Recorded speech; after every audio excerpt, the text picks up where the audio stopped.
Smith machine braced RDL. This will be a big jump. I'm gonna go from 35 to 40 pound dumbbells. So that's a 10-pound jump overall, but should be fine. I'll probably do 3 sets today.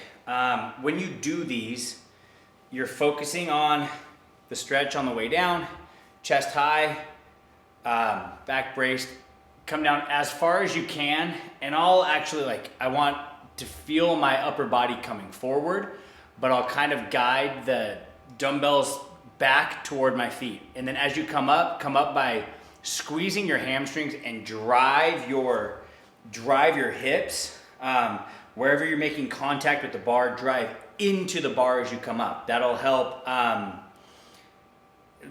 your hamstrings contract. So down slow, chest high, head up, and then squeeze your hamstrings and drive into the bar as you come up. Okay, working set number 1 for me. Notice I don't come all the way up. I don't come to a fully standing position, so I come about 3/4 of the way up. It keeps me balanced, and I'm just trying to keep tension in the hamstring. So as you come all the way up, you can get a good squeeze with your glutes, but I tend to feel that I lose the tension on my hamstrings as I come up, and that's where my focus is. So I only come about 3/4 of the way up. I stop about this high up. You'll notice as I get to my last couple reps, and if you give these a shot, you get to those last few, your legs will start shaking on the way down. Just your hamstrings, just everything that's working, trying to find a spot that isn't just wiped out. So you'll notice that on the way down, and that's kind of where I know that I'm starting to hit my limit with these. My back is plenty strong enough to move more weight, but my hamstrings are absolutely wiped out. And that's what I feel in that last rep where you noticed me stick at one point. Yeah, I could fire it up out of my back, but that was where, as I'm trying to push through my hamstrings and drive into the bar, that's what's starting to give out. That was where I could feel that I didn't have the strength, and I really had to squeeze those really hard to come up. So great exercise, give them a shot. Again, one thing that I really like about them is that I get a incredible pump in my hamstrings.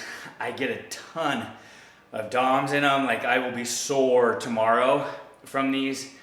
I'll do 3 sets tonight, but I will be absolutely wiped out tomorrow, and I'm able to do this tonight with a pair of 40-pound dumbbells. So I can trash my hamstrings with a lot less weight than what I use in a traditional dumbbell stiff-legged deadlift or a barbell.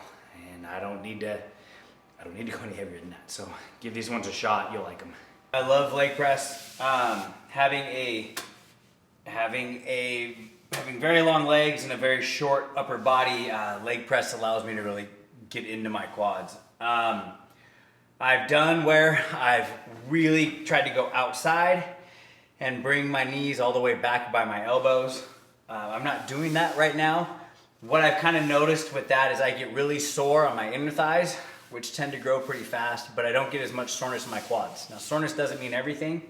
You can get a great workout without getting sore at all. Just because you got sore doesn't mean that you're actually causing any growth. But I tend to find a better pump going a little bit more narrow. I go really low on the leg press platform so that I get a really good stretch in my quads. And the lifters help keep me from going way up on my toes as I come down. So, but I really like these. They really help me get some good quad growth without wiping out my low back. So, leg press.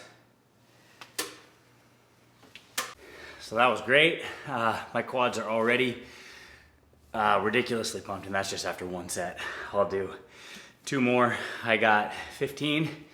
Last week on my first set, I went, 15, 13, 12, I think is what I did. So I could have stayed there and gone for 15s, but that's more than what I really want to get.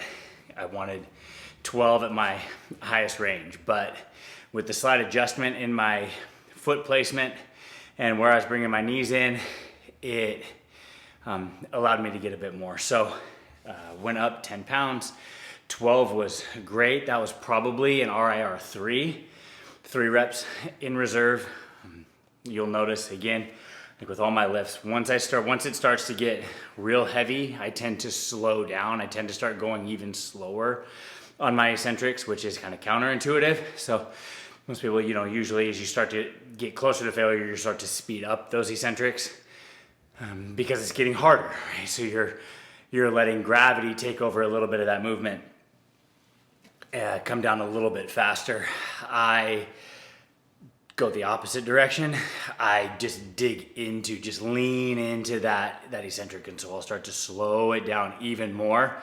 And maybe in the end, end up getting one less rep than what I could have gotten if I was gonna go faster, but I feel like I get more out of it by really, really milking that eccentric on the way down. And as always, a pause in the bottom so that I'm really feeling the stretch of my quads. When I get down to that low spot, I'm paused, but I'm not taking any of the pressure off. I'm not letting my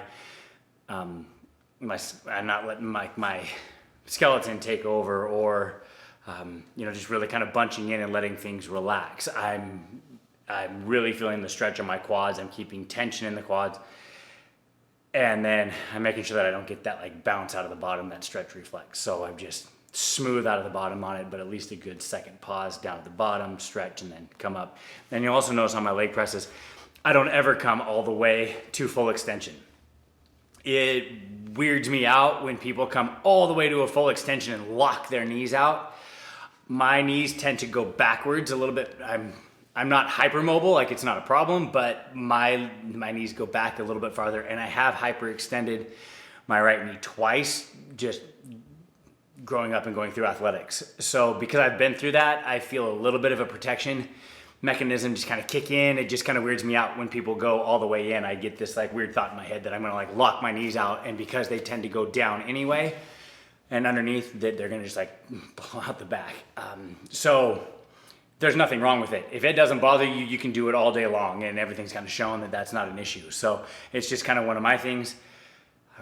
I like to keep the tension on the muscle, so instead of coming all the way up and getting that rest, and so again, if you come all the way up and you lock your knees out and you take a breath and then come down, you might be able to get an extra rep or 2 out of those because you're getting a little bit less cumulative fatigue from the exercise than if you were to like just keep tension on the muscle the entire time. I like keeping the tension on the muscle. I like that once it's done, it's done. There's no rest pause at all. I just take it straight through. So I always come up less than all the way, keep the tension in the quads, and then right back down to it. And I don't rest on it at any point throughout the movement. So just some tips on how I do it. Okay, 3 sets of leg press. I'll finish off with these, 1 failure set, very little rest after finishing my last set of leg press. So I haven't even emptied the machine yet. I'll come right over here and we'll just dive in.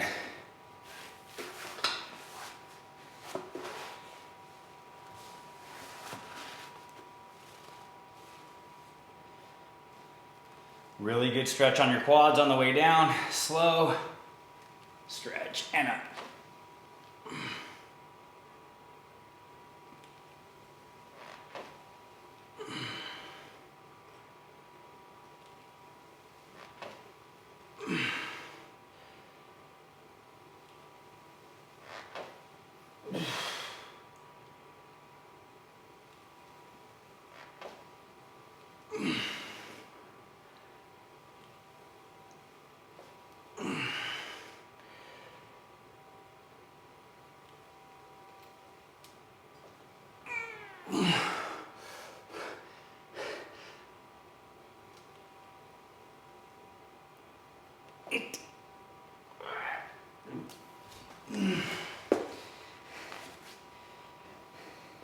All right, getting set up. Smith machine, front foot elevated split squat. The front foot elevated so that I can get a little deeper on the way down. And the point is to get more of a stretch on my glutes. That's where the focus is for this exercise. Notice on that one that I'm back into just a regular pair of training shoes. The point of the lifters is your heels elevated, which gives you a little bit more ankle mobility as you get to the bottom of a squat. And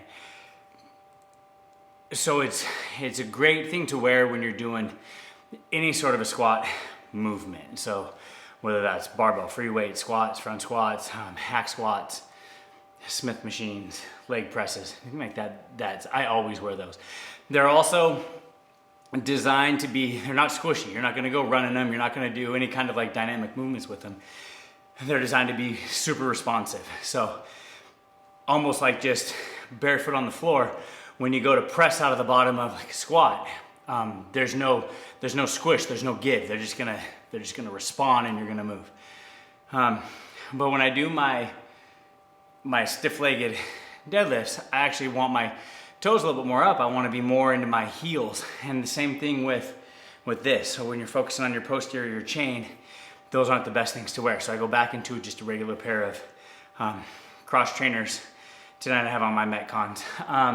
And so wear those for this. And then as I do these, I'm really focused on pushing out of my heel. Pushing out of like that tripod foot. So 2 points of contact at the front of your foot, through your midsole, and then in the heel is always a good rule to kind of go with. But when I'm trying to get more out of my glutes, I find that cueing and thinking about pushing and driving through my heel instead of my midfoot really helps me focus on my glutes a little bit better. So that's how I do those. If I don't know, anybody, you do lunges or split squats anytime, you're probably gonna get super sore in your glutes. But if you're struggling with that at all, try that. Try just cueing, thinking about your heel, and get that push out of there, and it might help. All right, that's it for tonight. I am done. I skipped calves tonight. I am shot. I did a second set of the Smith machine split squats, and I'm wiped out. So my calf work lately has not been good. I think that I'm gonna start putting calves at the beginning of I might even throw them in the beginning of my upper body session. Because legs, I just seem to want to get in and just get started up and get going. But I just know that I'm gonna have to put them back into the front of my sessions in order to get them in. They're just too easy a muscle group to skip at the end of a session when I'm just done and shot. So I think I'm gonna do that next time, but hopefully you guys are getting something out of this. Get after it, have a great workout.